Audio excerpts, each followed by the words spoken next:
आज मेरी राम भरत मिलाप यात्रा अयोध्या से चित्रकूट का 5वां दिन है। कल रात्रि हम रुके थे सूर्यकुंड रामपुर भगन में। सुबह आज बिना कुछ खाए ही चले थे। रास्ते में भूख लगी तो एक ट्रैक्टर वाले से 2 गन्ने मांगकर गन्ने खाए और इस तरह से अपनी भूख का निदान हो गया। ये हमारी यात्रा का एक हिस्सा है। जब कुछ पाने को नहीं मिलता है, यानी खाने को नहीं मिलता है, तो कभी गन्ने को ले लेते हैं, कभी कुछ और, कभी कुछ और। इस तरह से कभी गुड़ खाकर पानी पी के ही काम चल जाता है।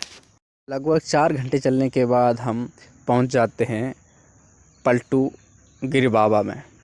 पलटू गिर बाबा एक संत की समाधि है, जहां पर आकर हमने विश्राम किया और अंदर जाकर मंदिर में दर्शन किए, जहां पर जो संत विद्यमान से उनसे आगे का रास्ता पूछा।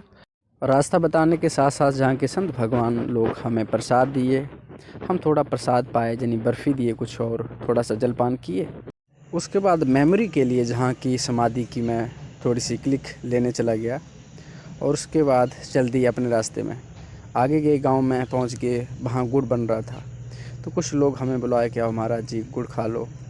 हम गए, गुड़ तो नहीं खाया, पर हमने जो गन्ने का जूस होता है गुड़ बनाने के लिए निकाला था, उसको पिया और उसको पीकर अपनी भूख मिटाई और फिर गांव से होते हुए धीरे धीरे आगे बढ़ते गए। आज दिन भर चलने के बाद अंत में हम पहुंच जाते हैं आज के पड़ाव पर, जहां हमें रुकना है। आज रात्रि का विश्राम कवर्जा माता मंदिर चौहानपुर में होगा।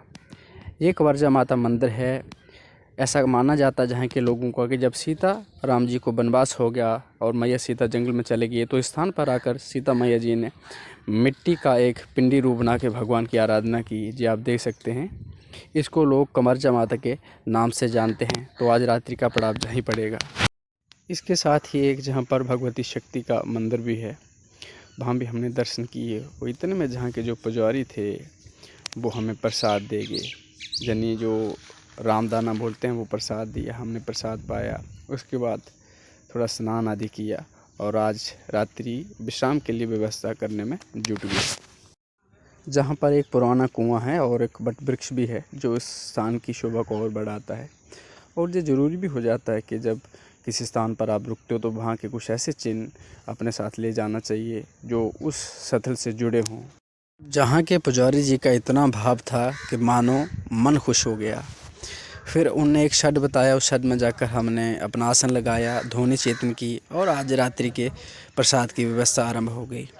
बाटी चोखा बन रहा है आज, वो हमें आलू टमाटर आदि दिए, आटा दिए और बाटी चोखा बनाकर आज रात्रि की सुधा का निदान करेंगे। जय श्री